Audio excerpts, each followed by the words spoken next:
Hello everyone, SirMonkeySuit or Zappy here, back again with Mob Psycho 100 Season 2. We're on episode 12, and in the last episode, we had fights going on all over the place.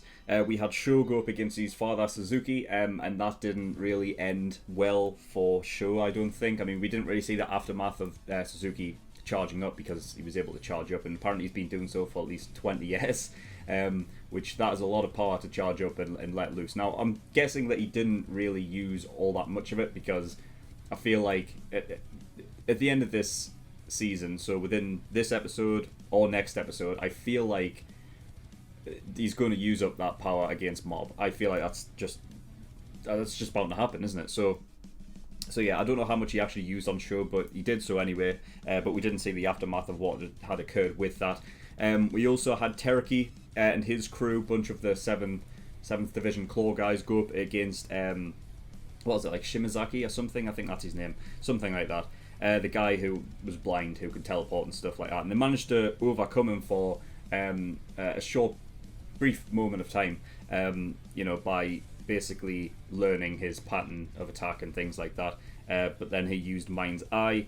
But before he even got a chance to really use it, Mob turned up and basically caught him off guard. And then Reagan came in from the side and basically just beat him down, which was fantastic to witness. So yeah, from there, Mob said that he's going in to face off. Well, he's going in to face off against Suzuki, right? But he wants the crew and all of that to stay behind, because they'll just be in the way, which is obviously something that he took away from Mogami when Mogami came out and basically saying that he's not usually harsh Mob, but that's basically what he took away from it, is like, if I have to be hard on people, then that's the way that I'm going to be hard on people, is basically tell them to stay back, because you're just going to be in the way. So yeah, I can't wait to see what happens. First of all, though, in the after credit scene, we did see Mob. He was heading up the stairs. Serizawa was in his way, so the guy with the umbrella. And yeah, I don't see. Even though I feel like Serizawa was really kind of like probably the strongest out of the Ultimate 5, even though that title ended up going to really Shimazaki in a way. I'm sure that's his name. I feel like really Serizawa's like the sort of the underrated one that actually is the strongest out of the Ultimate 5. But I still don't think he's got any hope of a chance against Mob. So, but we'll see what happens. If it is one of those things where like that fight is for episode 12 and then for the finale it's against Suzuki, we'll see. But who knows? It could go anyway. We don't know until we get into it. So yeah, I'm not going to ramble any further. So yeah, of course, if you do want to watch the reaction, then you can do by clicking the link in the description below, and that'll give you the 10-minute edited version. But if you do want to watch it in full length, then you can do by going over to my Patreon and becoming a full-length tier patron, and getting it full uncut and everything like that. So yeah, if you do want that, go ahead.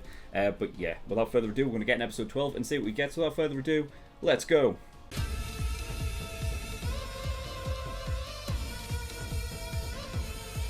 Okay, episode 12. Right. It's pretty much going to kick off right now. But I'm going to have to just wait until the fucking last episode for that to truly come out, because we only got really the start of what was about to happen right now. Because we've got Mob at 100%, back to these rage mode, which he used, that was the first one, right? The first time we saw him go all out at 100%. I think, anyway. It may have been... Was it? I can't remember. I think it was like episode 3 or something that I think he went out, and that was like that was when we first. If it wasn't the first time he went 100%, it was the first time they had explained, or the narrator had explained, that emotions are tied to his 100%. And he used rage back then. Oh, that was great.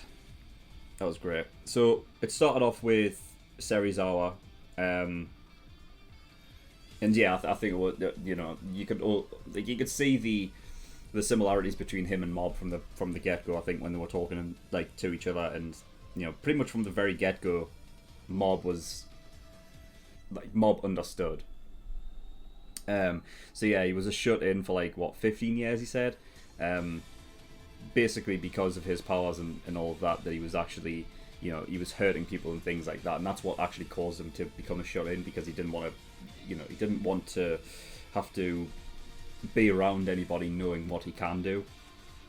And then, when Suzuki did actually come in to try and, basically bring it out of him, tormented him to the point where he would attack, so that Suzuki himself could show that he can deal with it, which, puts Serizawa in a place where he doesn't have to worry about hurting other people because they can stop it, kind of thing, And then, got given the umbrella as a way to sort of like shield him from, the sun and daylight, and almost act like you're confined within a room itself. I don't know if he actually affected the umbrella. Like, I don't know if Suzuki like imbued it with some kind of power, because both Mob and Dimple are basically saying that the umbrella has some sort of like power within it, and because Suzuki is able to give out power and take it, I wonder if he can do that to inanimate objects and stuff. So even though, like, Serizawa might have been, he might have like some strength as an Esper himself, but from what we've seen in previous episodes, Serizawa, when he's, if he uses his umbrella for everything to attack and all of that, and those are the like, that's the power that is really like obliterates practically everything when he uses it. So I feel like Suzuki imbued it with it, when he gave it to him. That's the feeling that I get from it anyway. So yeah, and then he went to 100% against Serizawa, and it was friendship. I was thinking it was going to be like empathy, because being able to understand somebody else's feelings is to be, you're sort of empathic towards that like their feelings and stuff, and you understand them on the same level. So I thought it was going to be that, but it turned out to be friendship anyway, which was a cool thing. It allowed him to absorb almost like all of his power, but because all of these psychic powers and stuff are tied to emotion and all of that he was being able to feel all of that. Emotions and memory is also kind of tied together, so that when Mob fired it back, Serizawa understood and was able to see what, how similar Mob was, and that he truly understands, meaning that he would be a better friend, and he would be a friend, whereas Suzuki is clearly not. So yeah, that was cool. That's one of the greatest things about the show, is like the creativity and use of powers tied to different emotions, and how it affects the power in general. Like, from the get-go, when, going back to the rage thing, that being the first one that comes out is like, because like you're so tied to the idea of other shows, it being just like, oh, it's just going to be used as a way, like, it's almost going to be like, rage every time. I think I did actually get it right though when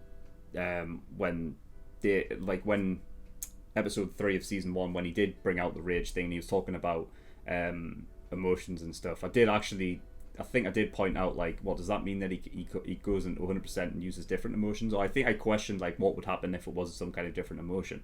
Would it work the same way?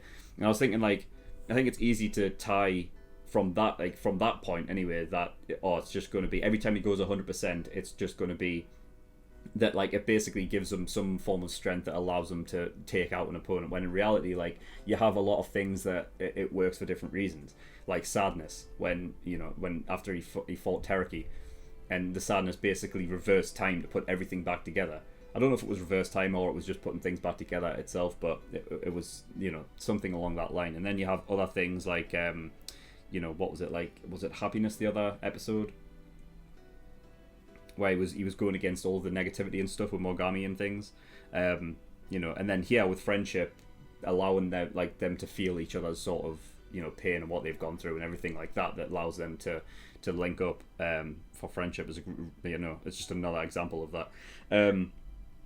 But yeah, I mean, I'm not gonna lie, like, when when he does go to that rage one, that is because what's coming, and they've been setting up this idea that that Mob is like, any like, everyone can change. And I said, like, last episode, when Mob was talking about that to the plant dude, who did end up changing or whatnot, I did say, like, in the post discussion, will there ever be a point where Mob regrets thinking anybody can change? Because if there is anybody that will not change, I feel like it is Suzuki. Like, he has, like, I just feel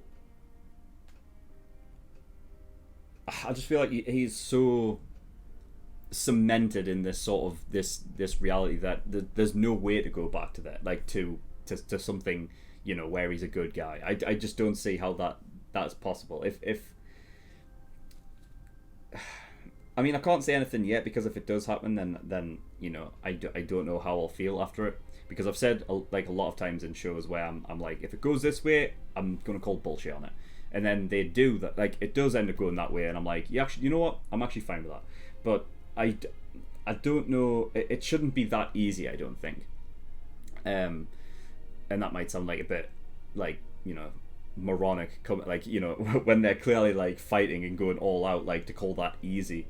I just feel like that amount of time he has spent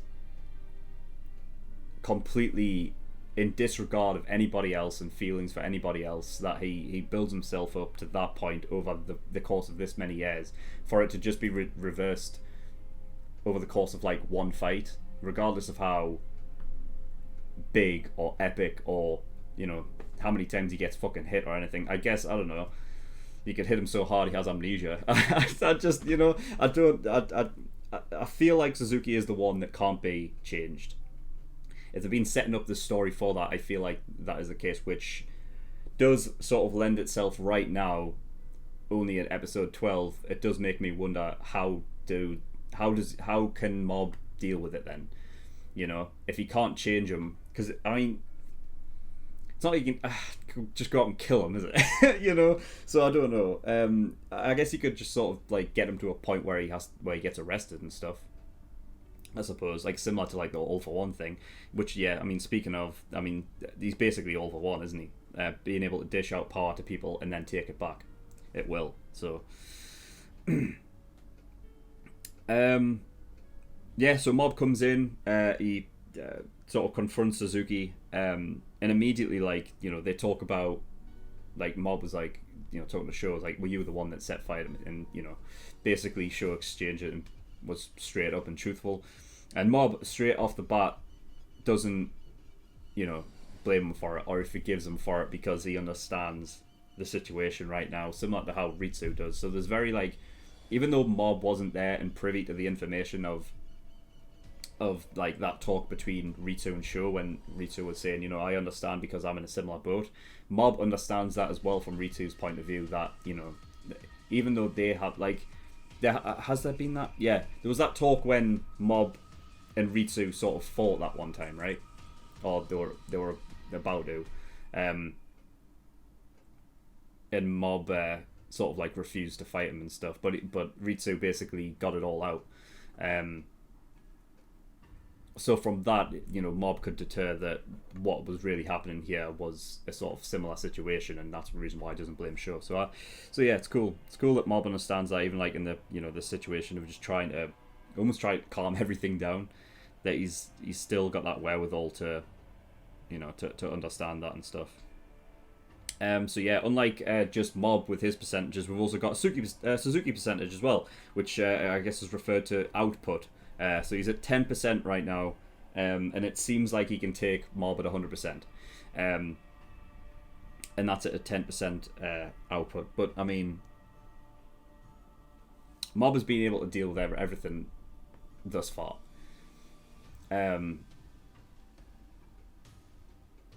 I have no idea how this fight is going to go. I mean, because of knowing that, you know, he's been able to deal with everything up until this point, I have his backing, and I feel like Mob can overcome this. But I mean, yeah, let's not even kid. I mean, it's fairly obvious. Not even fairly obvious. It's certainly obvious that this is the biggest fight of the show. Like, you know, like this. So I don't know how it's really gonna conclude. But we have seen before an 1,000 percentage. Granted, that was given to Reagan at one point, right? Now, whether a mob, I figure that he can apply that to himself, and that's possibly what's going to have to end up happening. Because if 10% output of Suzuki can fight against and handle 100% mob, then 100% output of Suzuki versus an 1,000% mob is again like fair game and whatever. And then it comes down to just like who can like sort of like last longer and deal with the attack and whatnot, innit? Because it's just basic maths. But at some point he's letting out that charge. He's going to, right? And that could be the clinical blow almost, because then that doesn't account for the 100% output. I feel like because it specifically states output, I feel like Suzuki can't go past 100%. But the charge could be the one thing that can go beyond 100%, because it's not directly from him immediately. It's stuff that's been charged up over time. So I feel like that could be the clinical thing, and I don't know what mob does from then, but I don't know. It'd be interesting if it could, like, if there would be a fight where mob within the same fight goes like into multiple 100%s.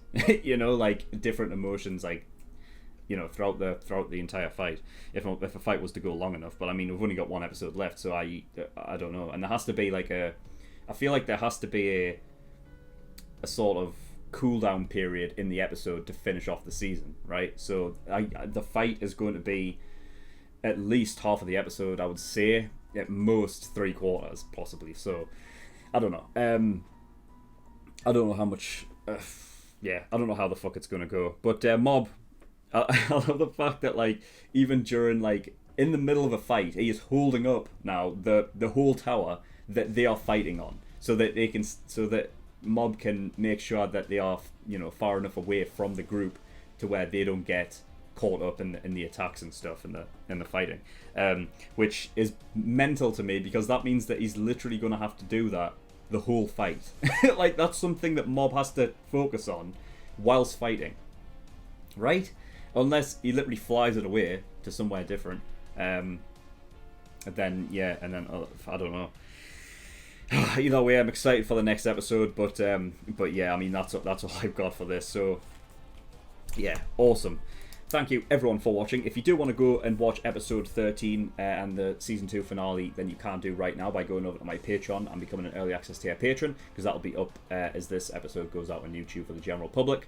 So yeah, you can go watch that now, and you can also go watch the full length of this episode and that episode if you wish, by becoming a full length tier patron as well. And then I have other tiers on Patreon there, where you can pay to have a certain show reacted to. So if you want me to react to a show, go have a look at those tiers and see what they offer. Of course, all the links and everything to my Patreon, Discord is in the description below. I'm trying to get to doing this full time again this year, so I can get out more content for you guys more frequently. So if you do want to support me, that will be very much appreciated. But yeah, that's all I've got. So thank you for watching. I'll see you all next time. Bye bye.